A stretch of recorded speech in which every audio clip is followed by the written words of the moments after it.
इस वीडियो में हम आपको work done of a body moving on an inclined plane in the downward direction बताएंगे।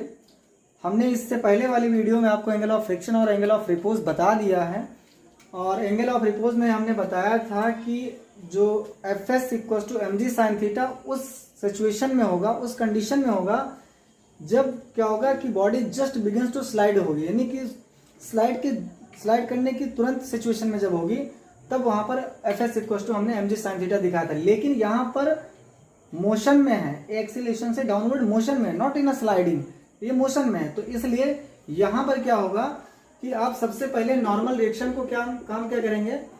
नॉर्मल रिएक्शन आप जानते हैं कि किससे आएगा, एम जी कॉस थीटा से निकल के आएगा। मतलब कि आर को कौन बैलेंस करेगा, एम जी कॉस थीटा। मतलब क्या, R equal to M G cos theta. आप ये भी कह सकते हैं क्योंकि बॉडी इधर नहीं मूव कर रहे, that is there is no acceleration in the normal direction. ये जो नॉर्मल रिएक्शन है,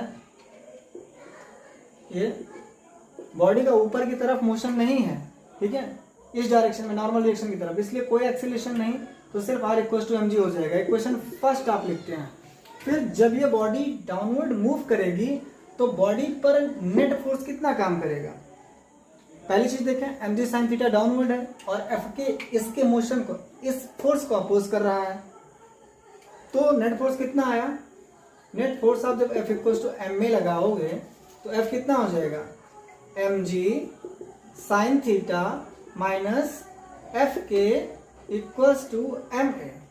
अब यहाँ पर M G sine theta, F K की वैल्यू क्या होती है, म्यू के इंटू आर, ठीक है, ये हमने लिख दिया। अब यहाँ पे आर इक्वल्स टू क्या होता है, एम जी कॉस थीटा, ऊपर लिखा हुआ है, ठीक है।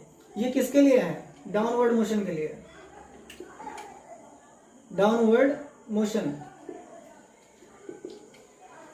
मोशन के लिए आप ये लगा रहे हैं।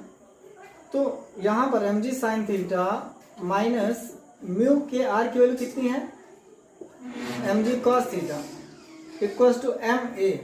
अब यहां पर आप एम जी को कॉमन कर लीजिए, कितना बचेगा, साइन थीटा माइनस म्यू के cos theta equals to M A.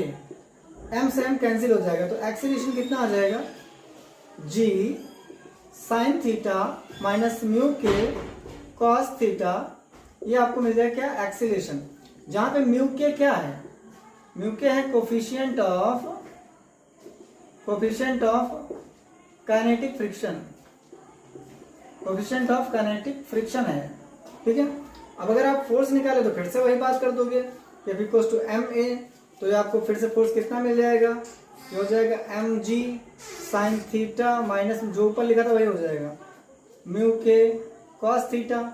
अब वर्क डन निकालना है तो W equals to F S. अगर ये मान लो ये बॉडी यहाँ से यहाँ तक एस डिस्टेंस कवर करके आए, यहाँ से यहाँ तक, तो W equals to F S, और F इक्वल्स टू कितना आपने निकाला है, M G sine theta minus mu के कॉस थीटा। अब ये इनटू एस आप कर दोगे, वर्क डन आ जाएगा। हमने यहाँ पे बताया कि आप पावर भी निकाल सकते हो, P equal to W by T से, ऊपर वर्क डन रख दो, नीचे टाइम। अगर टाइम दिया हुआ है कि किसी टाइम में वर्क डन कितना करेगा, तो टाइम इंटरवल डिनोमिनेटर में और ऊपर न्यूमरेटर में वर्क डन, तो आप जानते हैं P equal to W by T, rate of doing work done, ठीक है। तो इस तरह से आप वर्क डन को कैलकुलेट कर सकते हैं, एक्सीलरेशन को कैलकुलेट कर सकते हैं, फोर्स को कैलकुलेट कर सकते हैं, ठीक है। तो ये चीजें हैं जब आप डाउनवर्ड किसी ब्लॉक को मूव कराएंगे ऑन एन इंक्लाइंड प्लेन।